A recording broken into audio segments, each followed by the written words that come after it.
Good evening and welcome to Thursdays with NAMI. My name is Peg Morrison. I'll be your host tonight. I am the Assistant Executive Director of NAMI North Carolina. That's the National Alliance on Mental Illness North Carolina. I'm glad you all are here. Thursdays with NAMI is our way of starting conversations and building communities around the topic of mental health. And over the years, we've actually been doing this for 3 years now. We've covered a lot of ground in these weekly conversations. We've talked about racial trauma, mass incarceration, what that does to communities, and the compounded stigma that occurs for folks with mental illness who also happen to be Black, Indigenous, or persons of color. Tonight's guest brings a powerful blend of lived experience and formal education to these topics. Craig Waleed is with Disability Rights NC. He's the project manager for the Unlock the Box campaign against solitary confinement. His varied career includes past work as a substance use counselor, a reentry program manager, a college instructor of mental health counseling and communication at various schools in New York State. Craig earned his doctorate in executive leadership from St. John Fisher College in Rochester, New York. I was born in Buffalo, fun fact. In 2020, he published an autobiography called Prison to Promise, a Chronicle of Healing and Transformation. We'll be talking with Craig in just another moment. As usual, the first part of our show will be an interview with our guest. Partway through, we'll show a video of the week, and then we'll spend time taking questions from you, members of our virtual studio audience, here at Zoom and on Facebook Live. Now we're going to have a quick word from our sponsors. Thursdays with NAMI is funded in part by the North Carolina Department of Health and Human Services, Division of Mental Health, Developmental Disabilities, and Substance Use Services through the Federal Community Mental Health Block Grant Fund. We do appreciate their partnership and their support so much. All right, without further ado, welcome, Craig. Thank you, Peg. It's my pleasure to be here. Thank you for having me. Yeah, I listened to your interview on the Emancipate NC podcast, so I know I don't have to call you Dr. Waleed. You said for everyday people, Craig is fine. So appreciate that. It's my pleasure to welcome you tonight. And we always like jumping right in. We'd like to know the background of our guests. Tell us about yourself in a nutshell. Absolutely, Peg. So once again, thanks for having me, and hello to all the listeners and all the people who are tuning in. Wherever you are. I'm originally from Rochester, New York. I've lived in North Carolina along with my family, for a little more than 2.5 years. My undergraduate degree is in health sciences with a concentration in substance abuse counseling, and I have a graduate degree in mental health counseling, and I also have a doctorate degree in executive leadership. But I pursued the disciplines of mental health counseling and substance abuse counseling because I wanted to learn more about how substance misuse and mental illness or mental health contributed to my incarceration, and to also help assist me in providing reentry or recovery services to people caught up in the criminal legal system. You know, I spent quite a few years as a substance abuse counselor and as a reentry case manager as well. It really does sound like you have some amazing experiences that put you in a position to help folks who are dealing with reentry currently. As you were talking, I found myself wondering if you did peer support sort of on a voluntary preliminary basis while you were still incarcerated. So I guess unofficially, I did peer support because there were those of us who were trying to help each one do better than we did the day before, so to speak. You know, and a big piece of what I carried forward, or a big piece of the philosophy that I believed in, was borrowed from the ancient Kemetic people, which was, or who we know as the North African Egyptians, which was to know thyself. And so a lot of what I learned from other incarcerated men and the things that I tried to teach other incarcerated men was the first tenet of knowledge, which is to know thyself, you know, which the ancient Kemetic people had inscribed over their doorways. And so this was the extent of any peer support, just trying to live by example and help people to understand who they are and the I guess the mechanisms that go into making them who they are. Mhm. Nothing official. Sure, of course. It's a wonderful way to start. And I did a lot of research, not to sound stalkery, but I always research my guests. And it struck me the way you introduced the concept of know thyself against that wall of oppression that a lot of people of color, and I think Black men in particular, face about, oh, I know you, I know what you're all about, violent, threatening, that kind of thing. But I don't want to get too far ahead of ourselves. Tell us about your life around the time you were incarcerated. Like, what happened with you at that time? Yeah, so I'll start out by sharing with you that I'm my mother's youngest child. I'm the youngest of four siblings. But I think somewhere around the ages of 3 or 4, because my mother worked 2 jobs sometimes and she worked long hours, she left me or left my care at the hands of maybe some neighbors who were doing childcare services or some relatives. And as a result, around the age of 3 or 4, before I could really fend for myself, I was sexually assaulted. And so as a result, I grew up angry, anxious, afraid, and a bit confused. But I didn't know that at the time that I was angry and afraid. I just knew that I didn't want anybody else to try to hurt me. And so as a result, I did a lot of things that appeared to be deviant behavior, you know. But in I guess in essence, these emotions were really just, again, my attempts to protect myself, anger, hostility, to fend people off from me. So as a young kid, I began like playing with fire, stealing, fighting, assaulting people. As I got older, began, with sexual promiscuities, drug and alcohol use, all as a means of really trying to abate these emotions that I really didn't understand, were trying to overcome me. And then in 1990, I was eventually arrested and charged with attempted murder and assault and sentenced to 12 years in New York State's prisons. And I served 8 years behind the wall. I was released in 1997, and I completed 4 years of community supervision. And in 2001, I was released. Hmm. There's a lot there, and I want to thank you for trusting us and sharing your story with so much transparency. And I Oh, know my sense is that that's part of your mission, part of what you do. Um, as a fellow sexual abuse survivor, it is impossible to describe that feeling of violation and vulnerability that you can't tell anyone about because you don't even understand it or have the language. And it's affecting your behavior in all these different ways, and you're just getting labeled for it. absolutely. And not to Yeah. mention 3 years old, 4 years old. So, of course, like you said, don't even have the language, let alone an understanding of what has happened to me. Hmm. Hmm. Yeah, that's incredibly tough.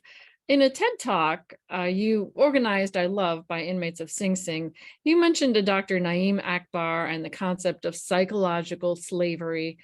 When and how did you come to learn about Dr. Akbar and that approach to self-knowledge? Yeah, well, even before I talk about Dr. Akbar, I'll mention that it was the noble, what was his name, Marcus Garvey, who was quoted in a song by Bob Marley, who once said, "Emancipate yourself from mental slavery. None but ourselves can free our minds." And so, Redemption song. absolutely, my sister. Absolutely. One of my favorite songs. And those are Bob Marley was the soundtrack of my incarceration. It was part of my liberation experience, helping me to liberate my mind. But I think it was about maybe 3 years into my sentence, an older incarcerated man lent me a cassette tape. How many folks out there who are listening understand what a cassette tape is? You know, right? They don't even really make those things anymore. But he lent me a cassette tape of one of Dr. Akbar's lectures that focused on deconstruction of Eurocentric psychological thought and the reconstruction or the construction of an Afrocentric psychology, which included the specific historical and cultural experiences of African Americans. And when I listened to Dr. Akbar, it was like a message from on high, and it was just like, oh wow, this is what I've been needing. Because at one point in my prison experience, I asked myself, how did I get here? And I told myself, it like came from somewhere in the depths of my consciousness, the answer that you and your thinking is the reason why you got here. So I had to understand what made my thinking the way that it was. And Dr. Akbar began to explain to me why my thinking was the way that it was. And so from after listening to some of his lectures and getting some of his cassettes, I began ordering my own cassettes and then started ordering some of his books. And one of the biggest books that I still have on my bookshelf today is Chains and Images of Psychological Slavery from Dr. NAMI Akbar. Mm-hmm. Mm-hmm. Well, it's interesting how you can be in the darkest, most oppressive environment, but somehow that's where you find a message of freedom. Well, you can't see the light if you're in the light. It's once you're in the darkness is when the light can be revealed to one. And so I think that's what happened for me. I had been in this dark space all of my life. And then I get shoved into the dungeon, and it is there that I realized I don't want to be here. I don't need to be here. And this place is no good for me. And so I found myself busy looking for a way out. And, one of the things that you'll hear people say in the penitentiary or in certain neighborhoods, the colloquial term, like recognizes like. And some of the older gentlemen saw me trying to make a difference in my life. And so they fished me in, sort of like Peter in the Bible, a fisher of men. They fished me in, brought me in, and started to help me understand who I was and which way I could go. Mm-hmm. So you found positive kindred spirits. Yeah, absolutely. Yeah. So you've written a book, Prison to Promise, A Chronicle of Healing and Transformation. It's available on Amazon. And you discuss unlearning the false narratives that you'd been conditioned to believe throughout your life about yourself and others who looked like you. What are some of those internal messages that needed to be removed, and how did you make that transformation? Yeah, and that's a great question. So thanks for asking that. And before I go into that, that's one of the 3 books that I've written, actually. So I've also written a reentry book called The Journey Beyond. That's also available on Amazon. And I wrote a book called Waleed-ism, which is a book of poetry, prose, and proverbs, also available on Amazon. But to go into your question, I'd say that, many of those internalized messages were that me and my life and people that look like me, our existence was of very little value. Other messages were that I'm not smart, I'm not creative, I'm not beautiful, I'm not capable of evolving to the highest realms of self-actualization, and that I was simply a physical specimen who needed to be more hands-on and less intellectual, or that I was not intellectual at all. And again, it wasn't until I was incarcerated that I began to realize the power of my own intellect. And so, these distorted ideals about me and my people, they began to, I guess, change when I began ingesting the works of, as we talked about, Dr. Naim Akbar and Dr. John Henrik Clarke and Cheikh Anta Diop and countless other Black scholars who basically revealed Africa's contribution to me, that Africa had contributed to civilization, and also the contributions of enslaved and emancipated African descendants that had made advancements here in these United States. And so it was once I came to know and understand these potential, or this potential of these people, of my progenitors, that I began to understand that that same potential was in me too. I was much more than the stereotypical expectations that the world had painted of me, which was to be, this ignorant buffoon, basically. Mm. It's so powerful how there are so many layers to those negative messages, and how I think it helps us learn to love ourselves when we understand, why did I end up with this black pit of self-esteem? What was behind that wiring and that programming? Because I think we tend to blame ourselves until we have that insight and can see it clearly. I think you're right on when you say that. Yeah, you have to have this insight. And once you gain this insight, and I think oftentimes, if this is not instilled during childhood or early before we are preteens or adolescents, sometimes we have to go through, for lack of a better term, we have to go through some ish. We have to go through some stuff. We have to get kind of muddy and dirty, before we could really realize our true value. And for me, Mhm. that's what it was. I had to get muddy. I had to get dirty. I wish I didn't have to go through that, but that's what it took. And again, in the darkness, are we able to clearly see the light? And so it was during that time that I was really able to see the light. Mm. Grateful It's a for beautifully said. I really like the way you said that. We do have to get dirty. Okay, so you head up a disability rights program called Unlock the Box Campaign Against Solitary Confinement. North Carolina, by the way, has a huge problem with solitary confinement. It's dramatically overused. I don't know that it's ever appropriate, but the way we use it is horrific. Tell us about that. Well, on almost any given day in North Carolina prisons, there's approximately 3,000 people locked in solitary confinement. Solitary confinement does no good to anyone. What solitary confinement does is it hurts, harms individuals who are incarcerated. And I think it probably also hurts and harms those people who also work in those environments. So it really does no one any good. Mm. But Unlock the Box is a nationwide campaign to end solitary confinement. And as a part of the criminal justice team at Disability Rights North Carolina, we are known as End Solitary North Carolina. And we are a coalition comprised of stakeholders from across the state of North Carolina, whose mission is to end solitary confinement in North Carolina's prisons. And so we identify solitary confinement as inhumane and as torture. We believe that all incarcerated people deserve to be treated fairly, justly, and in a manner that does not disregard their humanity. Because what happens is that solitary confinement is very inhumane and it disregards the humanity of people.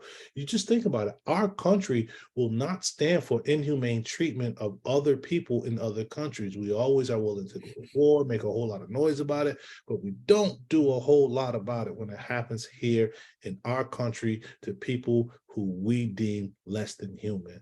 And so at In Solitary North Carolina, we advocate for a shift in state policy and legislation that'll bring about implementation of the Mandela Rules, which are the United Nations standard for minimal rules, or United Nations standard for minimal and fair humane treatment of incarcerated people, which includes but is not limited to the use of solitary confinement for a minimum of 15 days.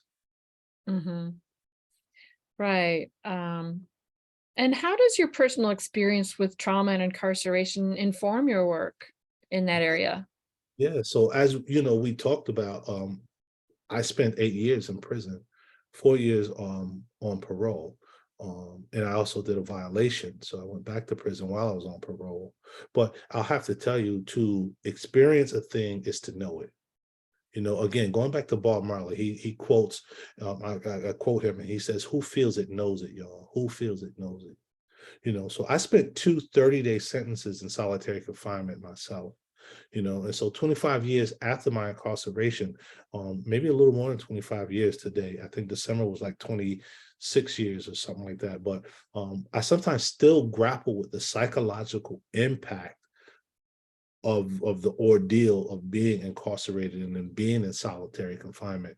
So to reiterate what I said earlier, prison did nothing to help me. It only helped to further harm me. If you think about it, and maybe you don't know, and maybe some of the listeners do or don't know, but when people go to prison, they oftentimes are coming from positions of depravity, and then they come out of prison in worse situations than when they went in. So, Mhm. incarceration alone is traumatizing. Solitary is in solitary confinement is a torturous hell. And the trauma lives on in a person's psyche for many years after they've been released from the institution of prison. And so, the research shows that a large number of incarcerated people have experienced adverse childhood experiences, and if folks don't know about ACEs, those are those traumatic events that occur in childhood between 0 and 17 years old. And so people are going into prison, they're becoming re-traumatized. And as I shared with you earlier, I experienced ACEs. My ACE score was very high. It still is very high, should I say, and so just imagine going into a place that dehumanizes, brutalizes you. You're already coming in with trauma, and then they expect you to come back to the community ready to be a contributing citizen who's been beat down pretty much. So, to answer your question, I know it, I've been through it, and I've been fortunate enough to heal, should I say, and I've had great supports to help me heal. Mhm. And so I want to use that insight that I've gained from my own experience to continue to advocate for people and to help other people who've been through the same situations. Mhm. Right. It's a wonderful thing that you can be in that position to shape policy and motivate people and use your experience to lift people up.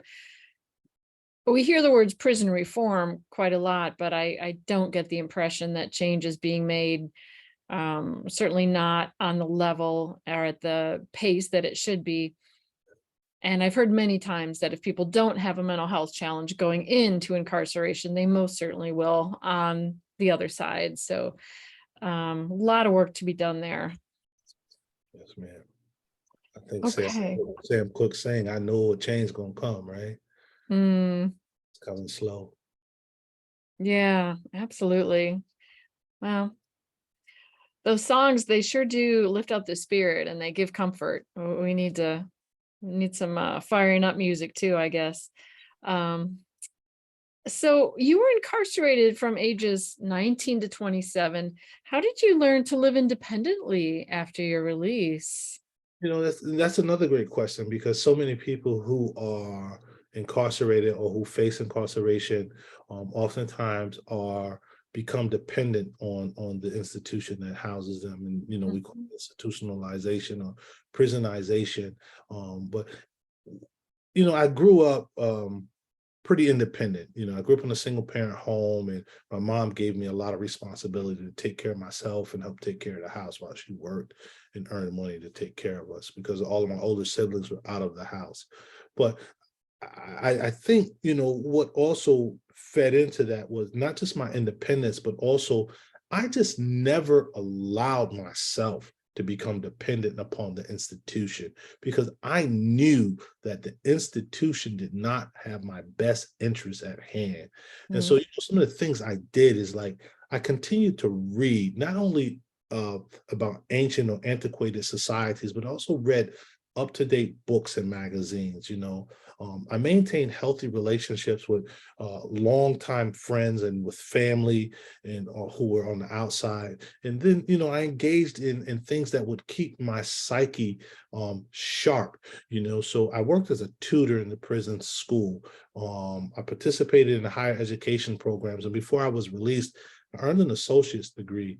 And and more than anything, I continued to visualize and hope for a successful post-incarceration life, and so I knew and understood that hope and visualization were vital to my success, my sustained success.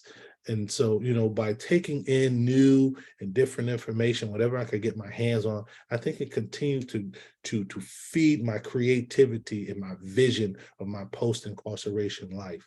And I also knew, just from, I guess, my own experience in talking to men who were in prison, many of the men continued to come back in and out of prison, cycling back and forth, recidivating, because they did not have these skills that they needed to keep themselves free and at liberty. And so I did all that I could, you know, um, to keep that mindset. And so when I got out, and I'll close this out by saying, when I got out, I had a supportive network who were waiting to catch me, and who were waiting to help guide me and protect me and inform me and walk with me. And that's something that a lot of people don't have. And at the end of the day, to quote my mother, and maybe she was quoting from the Bible, I don't know, but she talked about having a do right mind. I had Mm. this mind to do right, no matter what, hell or high water. I did not want to come back to prison if I didn't have to. Mm. Yeah, it sounds like you had a lot of motivation and a lot of personal attributes that were working for you.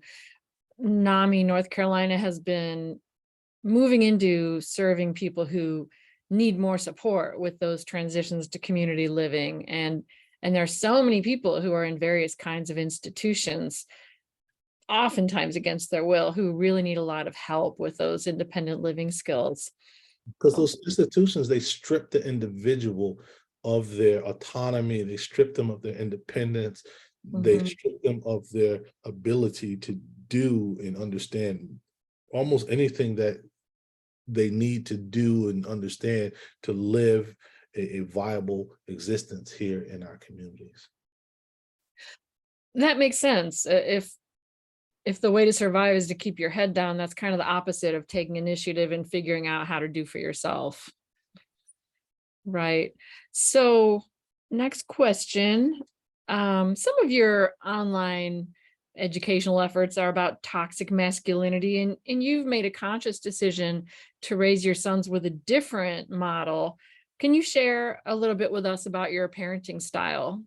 Yeah, so I was, while I was incarcerated, I realized that part of my upbringing or misinformation about what it meant to be a man or a boy was part of what fed or led me into committing some of the crimes that I was convicted of and many that I was not convicted of, you know? And so for years while I was incarcerated, I always, again, had this vision of being a father and, having sons. And I wanted to raise my sons different than how I was raised, almost in an effort to live my life again through my sons in various ways.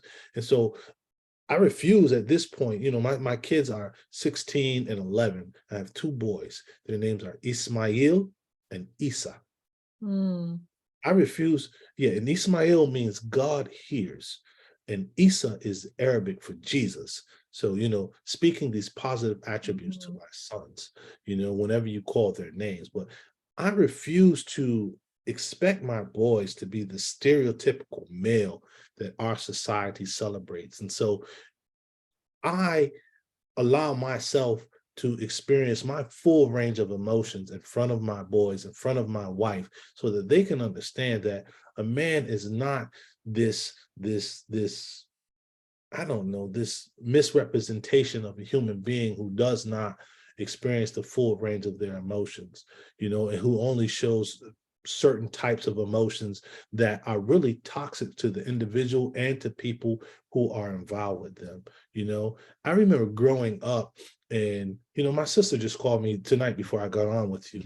And she was listening to my TED talk and she asked me, how did you know or how did you learn about all these toxic masculine ideals? And I said, the community around us taught us this, the media taught us this, but I don't want my boys to be like that. So, I refuse to allow my boys to think that certain jobs or roles are gender specific, and so my wife and I ultimately we frown upon hyper or toxic masculinity. And we think that, again, these things are not healthy. And so whoever my sons want to be, whoever they become, I believe that because they are boys, because they will grow up to be men, whatever their expressions are, these are expressions of masculinity. Masculinity does not wear one shirt or one hat or looks one way.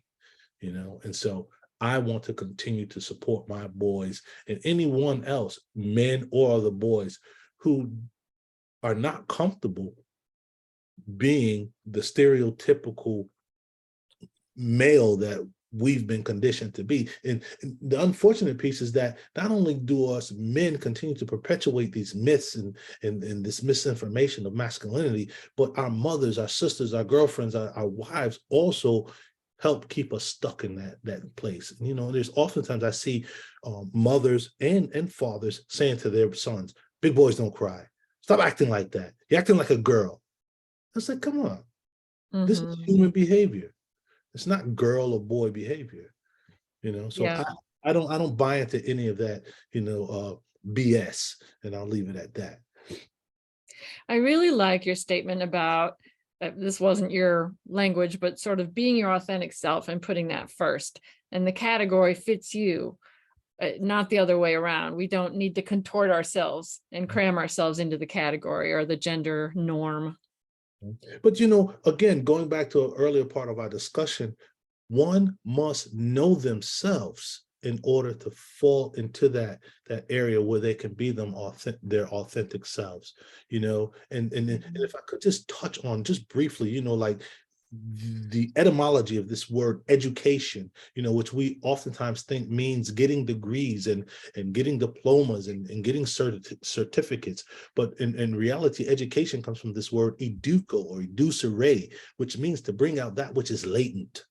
Mm, So when we teach our kids to know themselves and to understand their true proclivities, they become educated, and then they can become themselves, And a good example would be like that of a circus animal. Let's say a circus bear who's trained to ride a bike and jump through hoops. The bear does not know itself. It is miseducated, misled, mm, but if it knows itself, then it knows what it's capable of, and it won't allow itself to be trained like it is. Or let's just say this bear, if it was released out into the wild, coming out of the circus, it would perish because it doesn't know itself. It doesn't mm. potential, And so like many of us, we are trained and we're wearing masks and we're wearing costumes, but we don't really understand who we are. We're being what society wants us to be. Yeah, that's an excellent example of the bear because the glory of the bear, the power of the bear is just completely obscured by that false environment. Mhm. Right. So you've accomplished a great deal in life. What means the most to you today? You know, I appreciate hearing that, but I don't think I've accomplished much. You know, I still think the road is long and it's wide, and there's so much work to do. So, Mm, I'm still relatively young, so there's a lifetime of work to do. But I'll tell you what I've come to realize that means the most to me is good health. yeah. No matter what we have, if our health is not good, we can't enjoy whatever it is we have. Along with good health is healthy relationships. You know, I know more about myself through the relationships that I have that are healthy with other people than if I was just by myself or if I were with people that I didn't have healthy relationships with and people that did not know me or didn't care much about me. And then finally, along with good health and healthy relationships is kindness towards others. Mm. Those are the things that really mean a lot to me, you know. Without those things, life doesn't have its true value, I think. I love that answer. I mean, those are things that really sustain us. Mhm. And I have to respond to Gary because Gary writes, "Life is one big road with lots of signs," and he's quoting Bob Marley. So when you're traveling through the ruts, don't complicate your mind. Yes, indeed. Flee from hate, mischief, and jealousy. Don't bury your thoughts. Put your vision into reality. Yeah, wake up and live. That's the song from Bob Marley. Mm, I don't. beautiful. Yes. Gary is a scholar. He knows all he can quote so many people who have wisdom and strength in that way. Craig, what does self-care look like for you today? Yeah. So, one of my mentors, I haven't talked to him in a long time. His name is Dr. Muhaddin Shakur. He's a scholar. He's retired now. I believe he lives in Turkey. But one of the things that he always talked about, and I really gravitate towards, is stillness and quietness. Mm, That means a lot to me when it comes to self-care. But mm, also in this electronic age, a big part of attaining stillness and quietness for me is disconnecting from my phone, disconnecting from my computer, taking walks amongst the trees. I love trees. Mm, I love listening to trees. If you listen closely, they have a lot to say. And, I like riding my bicycle. I'll go on a 20 or 30 or 40-mile bike ride on the greenway, again, amongst the trees, and just listen to myself. So for me, that's self-care, stillness and quietness and some alone time. mm, awesome. What gives you hope? You know, I think more than anything is witnessing or experiencing acts of love, goodness, and kindness, person to person, regardless of race, gender, creed, economic status, etc. Just being able to witness people accepting people as people. Mm, all right. Well, that resonates so much, your comments about the trees and that sort of connection of the heart. So it's been a real pleasure to hear your thoughts on these different things. I agree with Gary's comment. This is so powerful. We're going to pivot away from the interview part of our show and take questions from members of our virtual studio audience live on Facebook and on Zoom. Before we move to our video of the week, a big shout out to our volunteers working behind the scenes, our intern from App State, MSW student Caitlin Rita, and my boss, Executive Director Gary Kreitz. And of course, thanks again to Craig for spending your evening with us. All right, so our video of the week features Black voices, Black, Indigenous, and persons of color voices on mental health.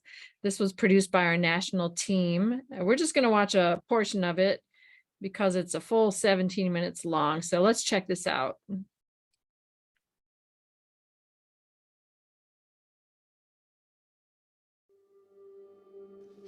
In the Black community, culturally, we do not talk about mental health, period. It is not something that I feel like is important necessarily to the Black community. We kind of feel like, cry in the dark, get over it, and keep moving. Now, like within my generation, we are a lot more mental health savvy and a lot more mental health friendly, talk about your problems, but it's still a stigma that we need to really break. As Afro-Latino, growing up here in America, in this community, when it comes to mental health, we don't talk about what that emotion is. We don't talk about where it's coming from. We just, why are you sad? Why are you angry? Why are you this? Why are you that? There was never a process. And a lot of times it's when we do start to talk about it, we're always, at least from my perspective and my experience, we're always demasculated. Right, we're always belittled, we're always shamed because why are you feeling this way? You had no reason to feel this way. Well, I just scraped my knee up and I want to cry. Why can't I cry? Oh, you're not being a man. You're being this, you're being that.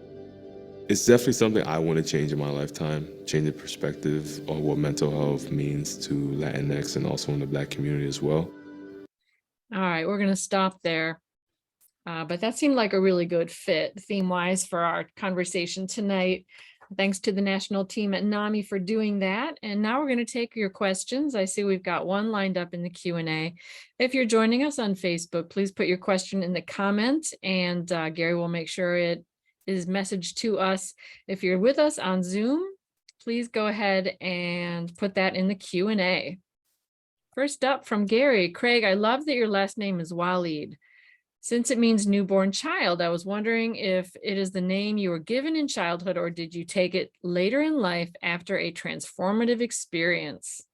The latter, Gary. I took it later in life after a transformative experience because each day it's like I'm a newborn child. I realize I know very little and I'm always open to learning more. Mm. Yeah, I think we always need to keep ourselves open to new messages, new wisdom, new experiences. Um, when you meet a young man who's maybe in a situation like you were in, not knowing himself, caught up in systems that are oppressive and beyond his control, what do you try to convey, or what's your first move with them? You know, the first thing I always do is listen. You know, have 2 ears, one mouth, so I have to listen twice as much as I speak. Again, going back to what I said just a couple moments ago, always trying to learn something, realizing I don't know much. And so I don't want to assume anything about a young man, or a young person for that matter. So I want to understand where they're coming from and what their struggles are. Hmm. Because, I could see someone and assume, oh, that's a young Black man like me. He must be, but I could be way off point. So I think Mm, sometimes listening can help me understand what's needed in the moment. And sometimes nothing's needed but listening mhm, and sitting with a person. So there's no panacea. It's, every situation's different. You know, mhm, what I always want folks to know though is that I see you, I hear you, I respect you. mm.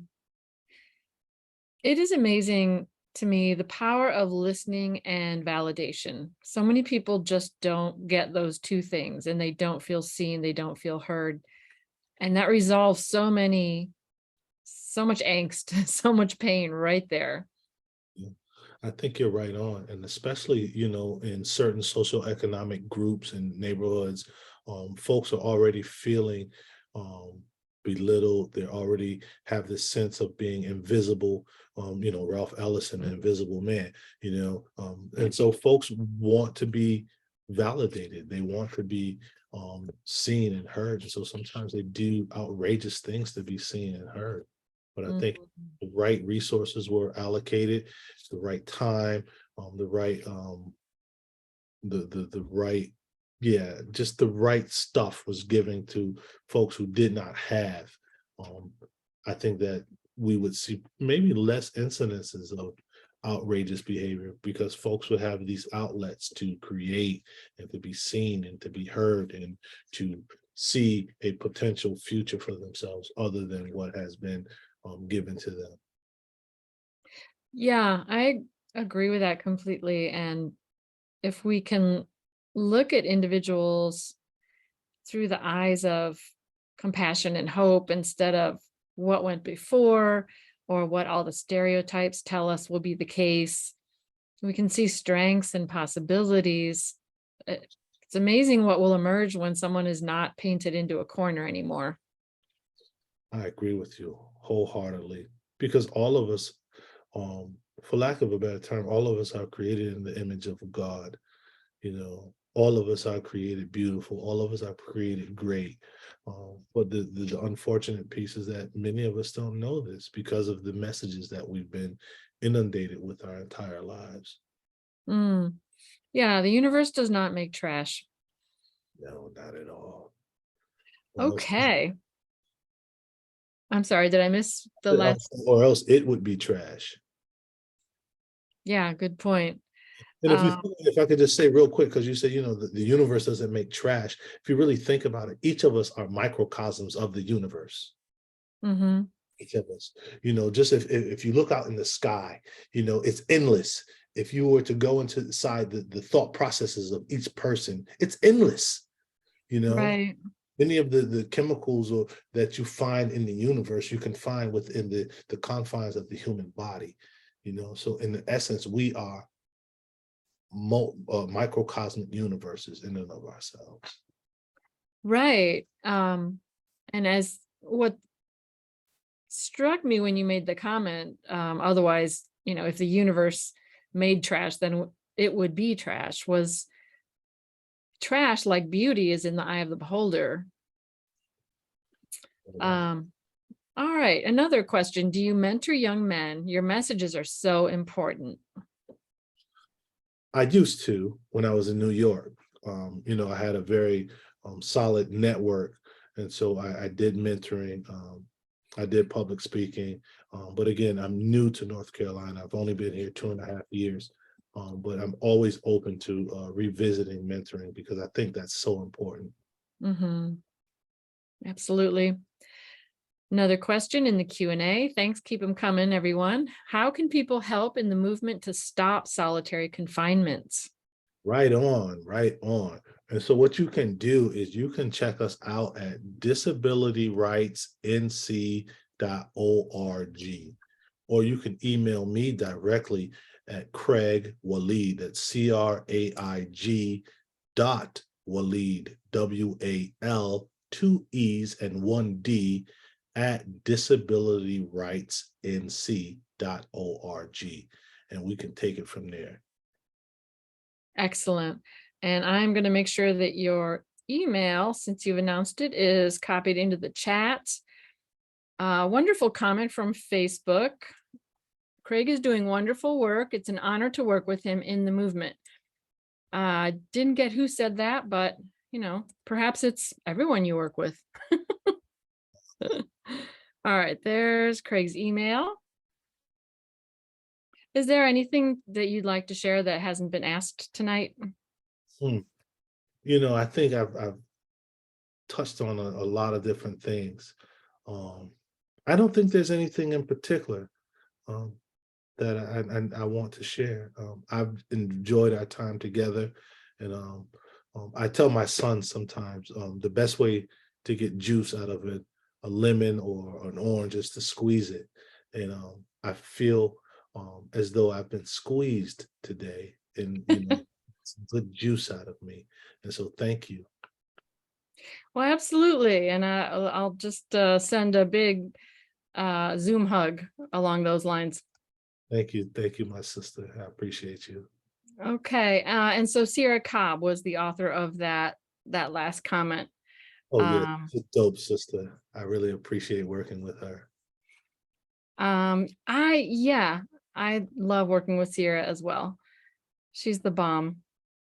Absolutely. And message from Gary. In addition to being the director of NAMI NC, I am a minister. How can churches get involved in the movements? Oh yeah, Gary. We are right now teaming up with the Methodist ministers in North Carolina through AME and the United Methodist Movement. Please, Gary, send me an email, and I'd like to connect you with the good Reverend Kendall McBroom. And I think that he can help coordinate bringing in your religious groups or your congregation to help us. Right on. I see he put in the text, I will. Wonderful. Okay.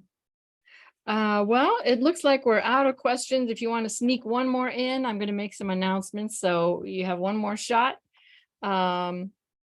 Please join us next week. We've got mental health among Chinese Americans as our theme. Ping Zhang and Dr. Po Hua Lin of Duke University will talk about an amazing research project that they have going on the improvement of mental health in Asian American communities. So come back and check us out. Please fill out our survey. When you leave Zoom, a survey will magically appear and ask you for your feedback about tonight. That helps us improve over time and also show funders the value of our work and that we do evaluations. Sometimes the link doesn't work. If that happens, I apologize. And I think that's it for us tonight. It's been a wonderful conversation, Craig. Thank you so much for spending your time with us. Absolutely, and thank you for having me. And for folks who do not know, please check out my books. Also check out my TEDx talk on YouTube, Dr. Craig Waleed, on how to be a man or becoming a man. That's what it is, Dr. Craig Waleed, Becoming a Man. And again, thank you. Thank you to all the listeners. Thank you, Peg, for having me as a guest. I really appreciate it. Wonderful. And if you're out there stuck in the system or feeling isolated and alone, please give us a call at NAMI. We'll connect you to resources, including Unlock the Box. And we'd love to hear from you. Thanks, everyone. Have a great night. Peace. Peace.